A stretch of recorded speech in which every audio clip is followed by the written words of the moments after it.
So I haven't given an update in a little bit of like the findings and my observations. So I'm really shocked. So Bubbles, like when I first captured her for most of her pregnancy, because I captured her very early in her pregnancy, not knowing that she was pregnant, but she interacted with me pretty early on,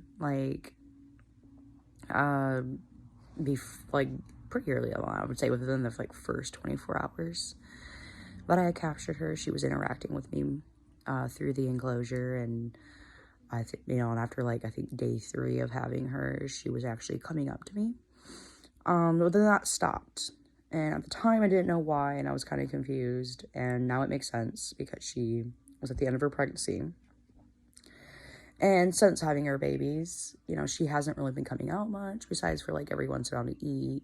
But I've been kind of feeding her closer to her nest so she doesn't have to leave too far or be uncovered when she eats. So she can kind of eat whatever she wants.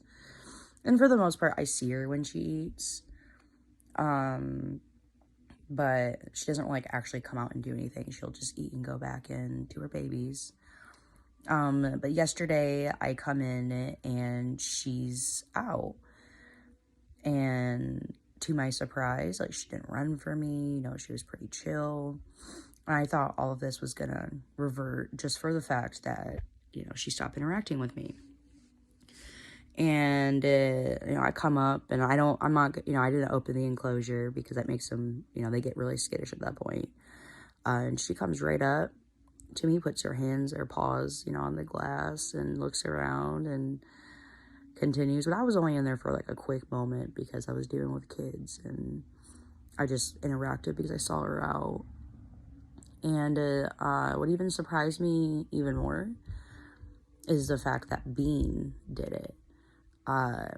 She's in the enclosure and I come up and I see her out, and at first she's kind of a little skittish, and then she's watching me, but her ears are always, straight up. There's not really many moments that Bubbles and Bean's ears aren't straight up. They're pretty much interested in everything that I do, even when they're nervous, skittish nervous. They still have their ears up of non-aggression and kind of intrigued. So I find that to be interesting. But she came right up to me.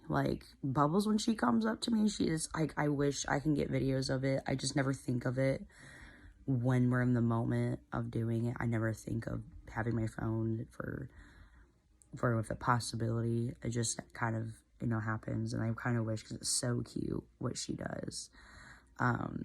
But she stretches her entire kind of like how a flying squirrel would fly, with all of their arms and everything stretched out, and that's how Bubbles does it. And then she scooches herself closer. It's super cute.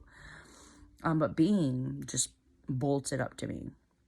She just bolted, went right up to the glass, stood up like Bubbles and all of that. And then she would run around and play, and then come back and then run around and play. And she just kept running up to me. Perfectly fine, no issues. So I was really shocked by that, for the fact that Bean has always been the, I don't want you near me, I don't want to be tamed, I don't want that at all. And then I switched the enclosure and put her and have a male pet mouse with her, and then all of a sudden she's interacting with me more. Now my male pet mouse has become more skittish since being put with her, to where it takes a lot, it's a lot harder to get him out than it used to be. But once he's out, he's great. He just cuddles, wants to be on the shoulder type thing, all of that. But I found it very interesting that taking her out of the environment that they have in that tank, the natural environment I have in there, taking her out of that has made it to where she's opened up to wanting to, I guess I wouldn't say wanting to be tamed, but she's more willing, is the better word. She's willing at this point, when before she wasn't. And Bubbles is always willing from day one. It was the weirdest thing with her, is that she was pretty much willing from day one. So I put Brain and Bean together because Bean is a deer mouse and Brain is a pet store mouse, a fancy mouse, I guess you call it.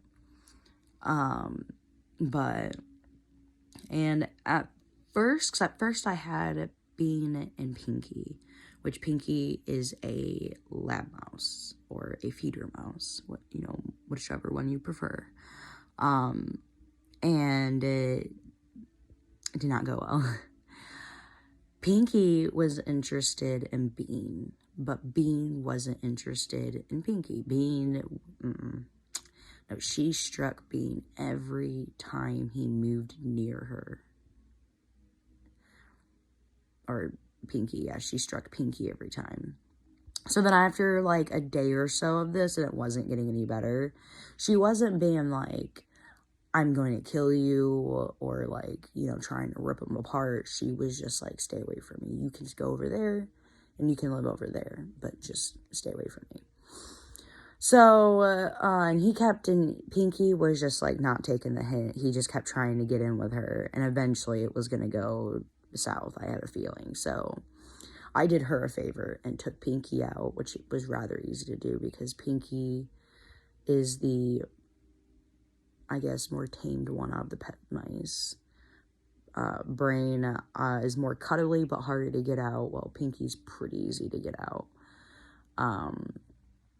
So then I put Brain in there, and immediately she liked Brain. She was going up to him, sniffing him, all kinds of, and Brain was not okay with her. Like, he was struck at her and would run from her. And so, kind of with her being in that similar situation with Pinky, she left him alone. And it took about almost 24 hours before he would go inside the house with her, because the house is like where the nesting is all made. After 24 hours, he went in there and passed out like all day. He was so tired. And then eventually they formed, like, now, because it's only been a couple days, and now they're sharing a nest. They cuddle together, they clean each other, everything's great. Now when it comes to the breeding process, I've done some research, and there hasn't really been much, I guess, experiments to see. The research shows that there has been reportings of deer mice and pet mice. There has been reporting of them breeding and with viable offspring, but it hasn't been like on a scientific with, they haven't actually reported that they did it and report their findings. They were just kind of doing it as like for fun, or just but like they didn't actually like report it to like any scientific ends. And now the reason why it's like a big deal is because deer mice and pet store mice are not the same species.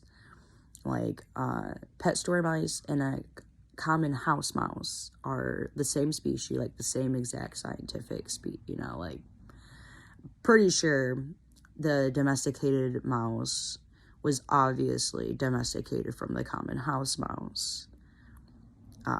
So they're the same species, the same type of mouse, just one's domesticated, one's not. But deer mice and all the other mice are not domesticated, and they have not been domesticated, and they're not the same species. If I remember right, a common house mouse and a pet mouse have 48 chromosomes, and a deer mouse has 40 chromosomes. And it's a theory right now. In theory, like the horse and donkey are not the same species, which is where we get a meal. And so when they breed, they have a meal. Meals are sterile. They're not able to produce offspring. And it is something similar like that, the chromosome differences. So in theory, these baby deer mice from Bean should be sterile, which would kind of suck, kind of just a little bit, because for the fact that like I wanted a female out of there. I mean, I'm going to keep one female and one male. I'm going to test it out. I'm going to put the female with, I'm going to put a female with with Pinky. Now I'm going to raise it around Pinky from a very young age. So then by the time it gets to the reproductive age, that it will be okay with Pinky, because Pinky, being albino's not natural in the wild, or, it's not really a natural look. So it I've noticed it freaks other mice out when they see an albino mouse, unless they were raised around it. So I'm gonna have it to where she's around him to see if it's even a possibility, and if it even happens. And I'm gonna monitor if she gets pregnant, and so on. Now, if she gets pregnant, then I'm going to take a male from that litter and put it with one of the wild females, to see. Now, these litters, these litters, I mean, are the one that I'm use the male towards a wild female. Those ones will be 100% sold. I won't be keeping any of those, because the only reason I wanted a female from Bean's litter was for a pet female mouse for breeding, because it would be a crossbreed or a hybrid, half. If I took that female and bred with Pinky, and then that offspring and everything, eventually it would be a pet mouse. Down the road, I would outbreed the genes and chromosomes of the deer mouse. And that was what I was going to do, because I don't want to go by, actually, okay, let me rephrase that. My husband doesn't want me to get any more mice, and doesn't want me to get any more enclosures at this exact moment. I mean, he's going to build me bigger enclosures. But I made a comment about getting another enclosure, and he was at this exact moment, he's like, no, we can hold on. So, but that's what my plan is. But the rest of in between, we're going to be sold, just because I don't have room to have mice that aren't like really a part of my experiment type thing. But yeah, that's what's going on right now. And I do plan on like building enclosures. Like, I had the measurements written down, and I can't remember them now, but basically like it's gonna be like a XXL, like a Great Dane size kennel. So it's like the size of a Great Dane kennel, which basically a Great Dane kennel is so huge that you can fit several like adults inside of it very comfortably.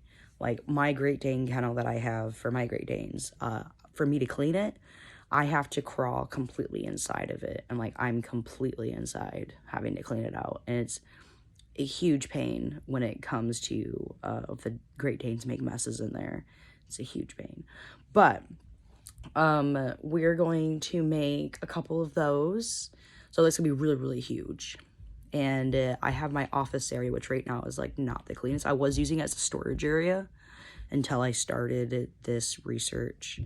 And then now I'm trying to clear it out and to put it as for my research of the mice. And then these humongo enclosures are going to be in there.